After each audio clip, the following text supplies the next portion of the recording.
అందరికీ నమస్కారం అండి. భారతదేశంలో ఉన్న నా సహోదర సోదరులకు అందరికీ నా ధన్యవాదములు తెలియజేస్తున్నాను. చాలా చాలా మట్టుకైతే ఈ రోజులలో అన్యాయము, అక్రమాలు చాలా జరుగుతున్నాయి. ముఖ్యంగా చాలా క్రిస్టియనిటీలో జరుగుతున్నాయండి. ఎందుకంటే వీళ్ళు పెట్టే బాధ ఇంత అంత కాదు. చాలా ఒక మనిషిని ట్రాన్స్‌లోకి తిప్పుతుంటారు. అబద్ధాన్ని చెప్తుంటారు. అబద్ధాన్ని నిజమని చెప్పి నమ్ముతుంటారు.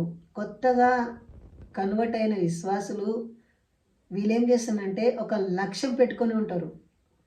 మా అప్పులు తీరుతాయేమో, మా బాధలు పోతాయేమో, మా కుటుంబ సమస్యలు తీరుతాయేమో, మా తాగుడు అలవాటు పోతాయేమో అని అనుకుంటుంటారు. దయచేసి ఇలాంటి భ్రమలో ఎవ్వరు కూడా ఉండొద్దండి. క్రైస్తవంలో ఎంత మాత్రము తగ్గింపు లేదు. యేసయ్య ఏమన్నాడు?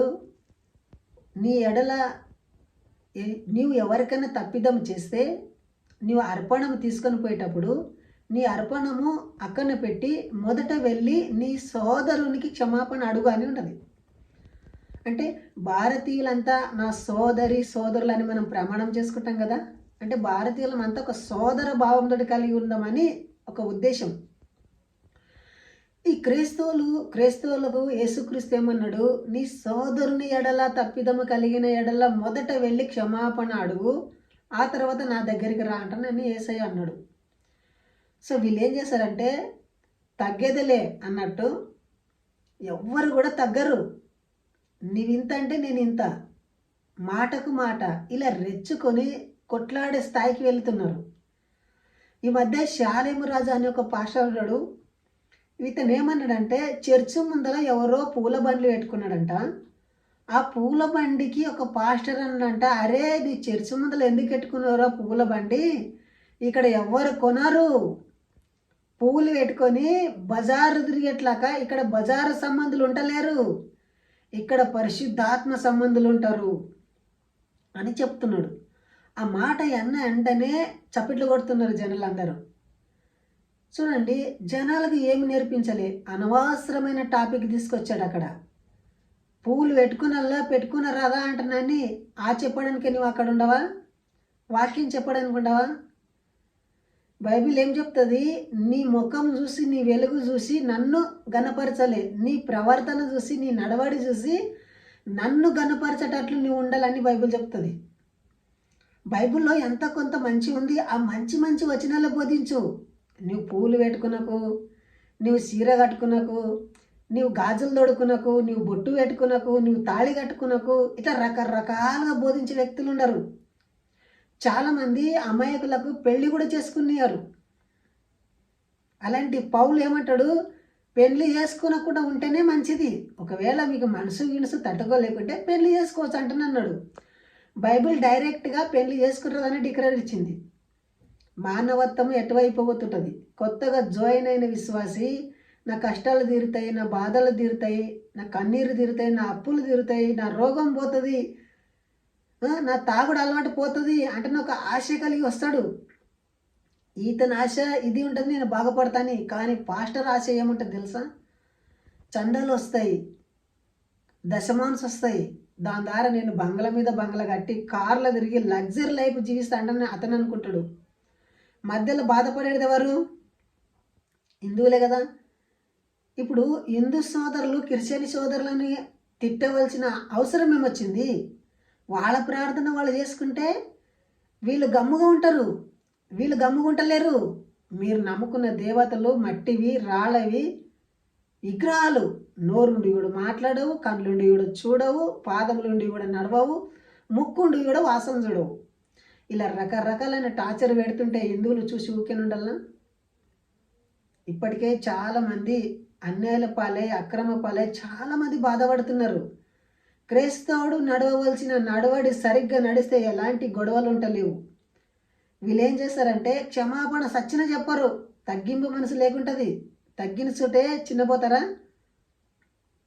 యేసుక్రీస్తుకు ఆయన గుద్ద మీద తన్నారు, 3 సార్లు బోర్లవాడి సిలువ మొయ్యలేక మోసిండు. ఆయన నోటి మీద ఉంసిండ్రు, ఆయన కాళ్ళ చేతులకు మేకులు కొట్టి బలిచ్చిండ్రు. అతనేమన్నాడు తెలుసా? తండ్రి వీళ్ళు ఏమి చేస్తున్నారో వీళ్ళని క్షమించు, వీళ్ళకి తెలియక చేస్తున్నారు అని అంటున్నారు. సో ఈరోజు కూడా శాలేమన్న, అయ్యా నేను నా నోరు జారి అన్న మాట, అనరాని మాట అన్న, దయచేసి నన్ను క్షమించండి అంటే ఏమవుతుంది? తన నోటి ఏమైనా చిన్నవవుతుందే? బైబిల్ ఏం చెప్తుంది? తనను తాను తగ్గించుకొని వాడు హెచ్చించబడునంట. సో దయచేసి ఆలోచించండి. నేను ఎవరిని కూడా దుఃఖపరచలే, క్రైస్తవ సోదరుల మనోభావాలు దెబ్బతినలే, వాళ్ళని గాయపరచలే, వాళ్ళని హింసించలే, వాళ్ళని తిట్టాలే అని నా ఉద్దేశం కాదండి. వాస్తవాలు తెలుసుకోనలే. చూడండి, సువార్త చేయడము మెయిన్ తప్పండి. ఎందుకంటే రాజ్యాంగం మీకు అనుగ్రహించిందొచ్చు సువార్త అని. ఆ సువార్త మీరు ఎవరికి చెప్పుకోవాలి? సో మీ మట్టుకు మీరు చెప్పుకొని మీ పిల్లల తరానికి అలా గ్రో చేసుకునండి. మీరు మాత్రము హిందువుల దగ్గరకు వస్తారు, గుడిలో పూజ చేసుకునే దగ్గర వస్తారు, వాళ్ళకి వచ్చి సువార్త చెప్తారు. మీరు వాళ్ళు ఏం చేస్తారు? మీ సువార్త విని ఆ పూజ పుణ్యస్థలాలు అంతా వదిలిపెట్టి మీ అంబడి వస్తారు.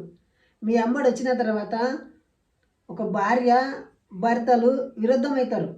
ఎందుకంటే భార్య చర్చికి వెళ్తుంది, గాజులు తీసేస్తుంది, బొట్టు తీసేస్తుంది, తాళిబొట్టు తీసేస్తుంది, ఒక ముండ మోసిన దానిలాగా తయారవుతుంది అనుకో. ఎందుకని? పాస్టర్ చెప్పిన మాటలు విని.